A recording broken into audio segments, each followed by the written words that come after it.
Wa fis samai, dan di langit itu rizqukum, rizki Anda telah ditetapkan. Wa ma tu'adun, dan dijanjikan oleh Allah akan diberikan.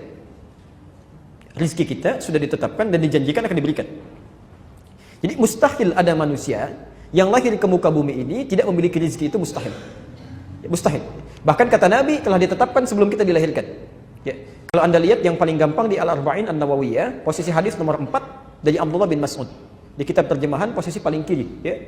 Inna ahadakum yujma'u fi batni ummihi 40 yawman nutfah. Setiap Anda diciptakan, dibentuk oleh Allah di perut ibundanya 40 hari pertama baru berbentuk nutfah, percampuran antara spermatozoa dengan ovum.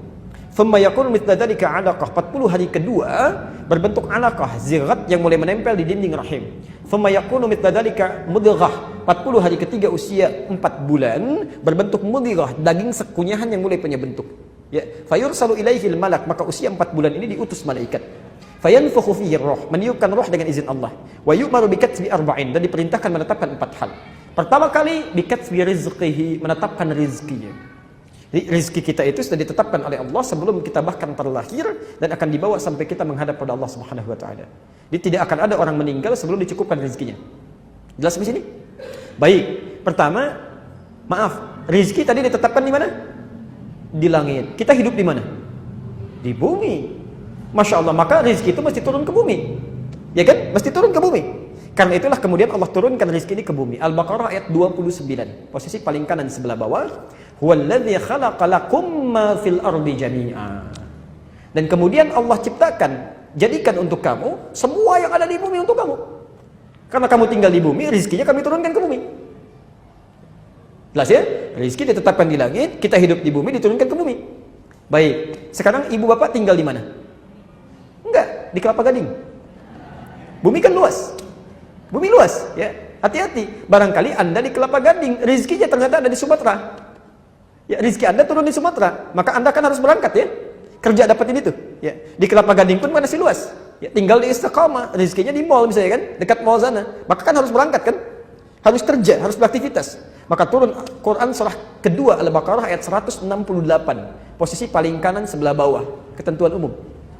Ya ayyuhan nasu, hei manusia, kulu mimma fil ardi halalan thayyiba. Silahkan Anda bekerja, beraktivitas untuk cari makan itu. Ini bahasa kiasan, kinayah kalau dalam bahasa Arab. Meminjam satu kata pas prototo untuk mewakili yang lainnya. Bapak kan ditanya, Pak mau kemana? Mencari sesuap nasi. Ya, padahal nggak sesuap kan? Anda cari untuk di rumah, untuk pakaian, untuk macam-macam. Ini bahasa Quran asalnya. Ya. Kulu mimma fil ardi, silahkan cari makan di muka bumi. Silahkan bekerja, aktivitas. Silahkan cari. Ya. Jadi pertama, rizki itu menuntut pencarian.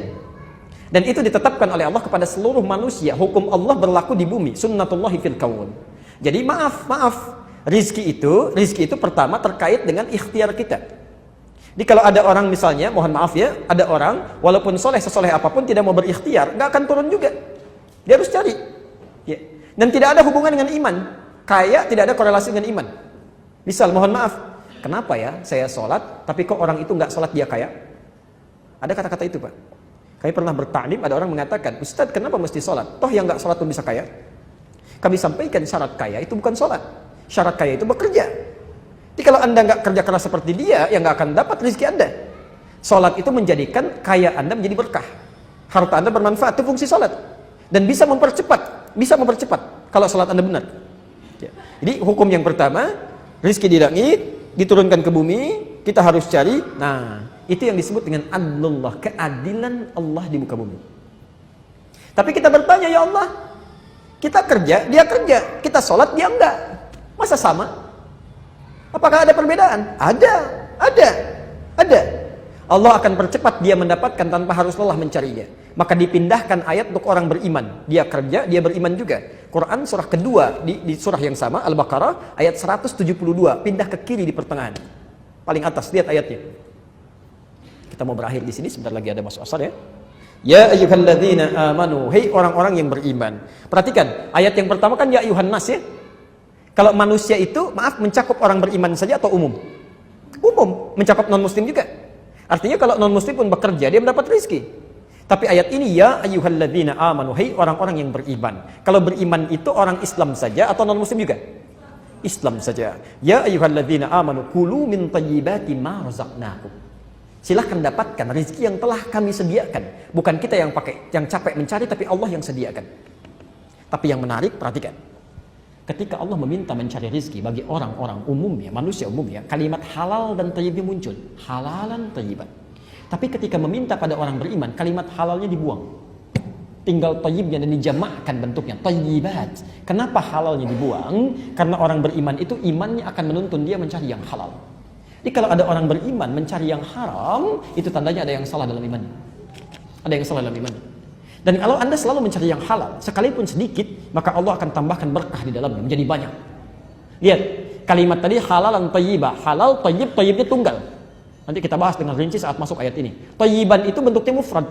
Mufrad itu tunggal, satu. Jadi kalau orang-orang tidak beriman, mendapatkan rezeki sebanyak apapun, kelihatannya sedikit. Satu aja kecil. Kecil. Ya, 1 miliar kecil aja, 10 miliar sedikit aja. Makanya dibuat capek, kerja lagi, dapat, tapi kelihatan seperti kecil, nggak ada kenikmatan. Tapi orang beriman, thayyibat, dijamakkan bentuknya oleh Allah ingin memberikan pesan. Kalaupun kamu dapat kelihatan sedikit, tapi kami berikan berkah di dalamnya. Masya Allah. Diberikan 500 ribu, sebulan gak habis-habis. Mau makan, temannya traktir. Pengen buah dari desa kirim. Masya Allah. 500 ribu gak habis-habis. Orang 50 juta 3 hari habis. Masya Allah, apa yang salah? Nggak ada keberkahan. Bapak pilih mana? 500 ribu berkah, 50 juta tidak berkah. Jangan katakan 50 juta berkah. Itu nggak mudah deh. Tayyib. Jadi, nah, ada lagi yang hebat yang ketiga. Saya tutup Quran surah ke-7 ayat 96. Ini belum nyari sudah turun dan kita tutup di sini. Belum nyari sudah turun. Kalau yang tadi kan masih nyari ya, nyari dimudahkan. Yang ini tidak. Belum nyari Allah sudah dekatkan. Siapa dia? Walau anna ahlal qura amanu wattaqau lafatahna 'alaihim barakatin minas sama'i wal ardh. Tadi rezeki ada di mana? Langit. Nyari di mana? Di bumi. Sekarang perhatikan. Walau anna ahlal qura. Kalaulah satu penduduk kota, satu penduduk negeri, jangankan satu orang, sependuduknya, dia beriman kepada Allah, dia tingkatkan takwanya. Dia kerja, dia salat juga, dia kerjakan sunnahnya, dia puasa sunnah, masya Allah, masya Allah. La fatahna alaihim, kami akan buka untuk orang ini barakatin, pintu keberkahan rizki, masya Allah, minas sama'i wal ard, langit dan bumi. Barakatin minas sama'i wal ard, di langit, di bumi dibuka. Ya, kalau rizki ada di langit, cara kerjanya di bumi, pintunya dibuka dua-duanya, di mana lagi yang susah? Itu yang disebut dengan fadlullah, keutamaan yang Allah berikan. Jadi kalau pengen silahkan tunggangi ayat-ayatnya, praktekkan dalam kehidupan, dan semoga Allah memudahkan kehidupan kita semua. Dan tidak cukup dengan amin, harus dipelajari dulu, praktekkan dulu, baru kemudahan itu akan didapatkan.